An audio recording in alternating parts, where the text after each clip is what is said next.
Hello, welcome again to Mr. Schaefer Reads. As always, please turn on the closed captions and read along with me because 20 minutes of reading a day will counteract all the effects of brain rot, or at least most of them, or at least some of them. Anyway, put on the closed captions and please read along with me. This is The Ugly Duckling by Hans Christian Andersen, 1843. It was so beautiful out on the country. It was summer. The wheat fields were golden. The oats were green. And down among the green meadow, the hay was stacked. There the stork minced about on his red legs, clacking away in Egyptian, which was the language his mother had taught him. Round about the field and meadowlands rose vast forests, in which deep lakes lay hidden. Yes, it was indeed lovely out there in the country. In the midst of the sunshine there stood an old manor house that had a deep moat around it. From the walls of the manor right down to the water's edge, great burdock leaves grew. And there were some tall that little children could stand upright beneath the biggest of them. In this wilderness of leaves, which was as dense as the forest itself, a duck sat on her nest, hatching her ducklings. She was becoming somewhat weary, because sitting is such a dull business, and scarcely anyone came to see her. The other ducks would much rather swim in the moat than waddle out and squat under the burdock leaf to gossip with her. But at last, the eggshells began to crack, one after another. Beep, beep, said the little things as they came to life and poked out their heads. Quack, quack, said the duck, and quick as quick can be, they all waddled out to have a look at the green world under the leaves. The mother let them look as much as they pleased, because green is good for the eyes.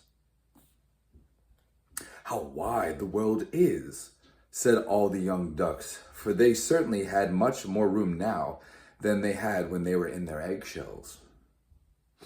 Do you think this is the whole world? Their mother asked. Why, it extends on, clear across to the other side of the garden and right onto the parson's field, though that is farther than I have ever been. I do hope you are all hatched, she said as she got up. No, not quite all. The biggest egg still lies here. How much longer is this going to take? I am really rather tired of it all, she said, but she'd settled back on her nest. Well, how goes it? Said an old duck who came to pay her a call. It takes a long time with that one egg, said the duck on the nest. It won't crack. But look at all the others. They are the cutest little ducklings I've ever seen. They look exactly like their father, the wretch. He hasn't come to see me at all. Let's have a look at the egg that won't crack, said the old duck. It's a turkey egg. You can take my word for it. I was fooled like that myself once. What trouble and care I had with those turkey children. For I may as well tell you, they are afraid of water. I simply could not get them into it. I quacked and snapped at them, but it wasn't a bit of use. Let me see the egg. Certainly it's a turkey egg. Let it lie, and go teach your other children to swim.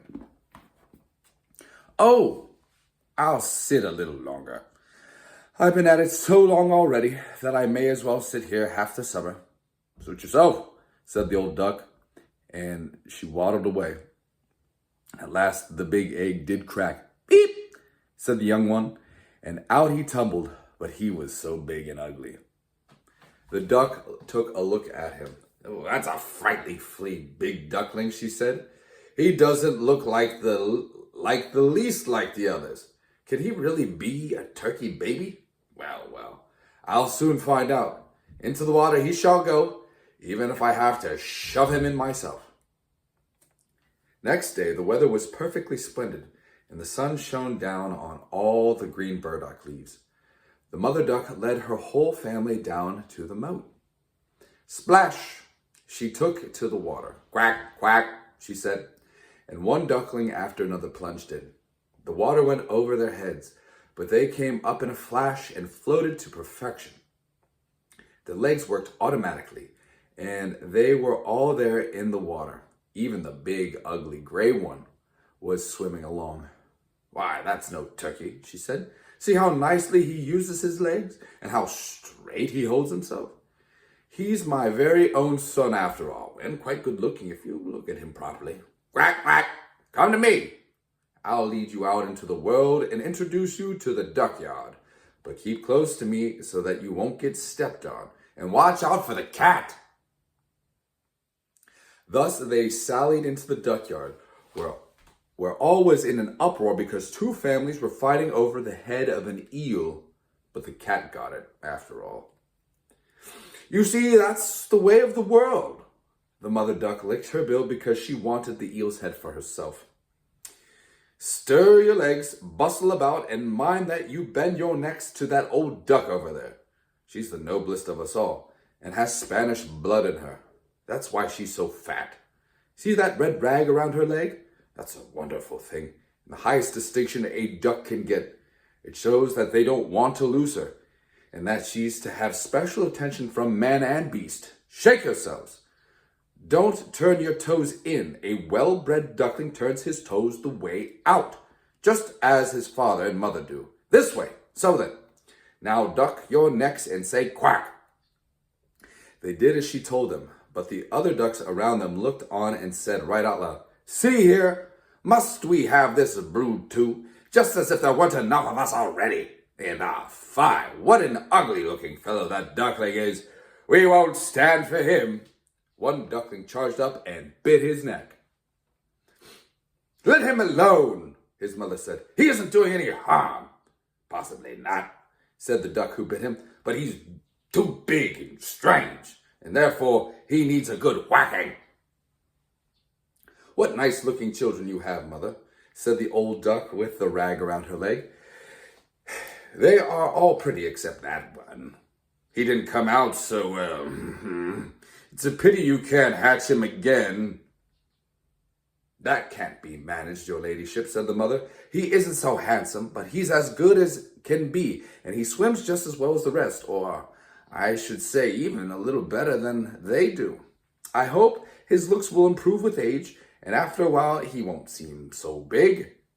He took too long in the egg, and that's why his figure isn't all that it should be." She pinched his neck and preened his feathers. "Moreover, he's a drake, so it won't matter so much. I think he'll be quite strong, and I'm sure he will amount to something." "The other ducklings are pretty enough," said the old duck. "Now make yourself right at home, and if you find an eel's head, you may bring it to me." So they felt quite at home, but the poor duckling, who had been the last one out of the egg, and who looked so ugly, was pecked and pushed about and made fun of by the ducks and the chickens as well. "He's too big," they all said. The turkey gobbler, who thought himself an emperor because he was born wearing spurs, puffed up like a ship under full sail and bore down upon him, gobbling and gobbling until he was red in the face. The poor duckling did not know where he dared stand or where he dared walk. He was so sad because he was so desperately ugly, and because he was the laughingstock of the whole barnyard. So it went on the first day, and after that things went from bad to worse. The poor duckling was chased and buffeted about by everyone. Even his own brothers and sisters abused him. "Oh," they would always say, "how we wish the cat would catch you, you ugly thing." And his mother said, "Oh, how I do wish you were miles away." The ducks nipped him, and the hens pecked him, and the girl who fed them kicked him with her foot. So he ran away and flew over the fence. The little birds in the bushes darted up in a fright. "That's because I'm so ugly," he thought, and closed his eyes, but he ran on just the same until he reached a great marsh where the wild ducks live. There he lay all night long,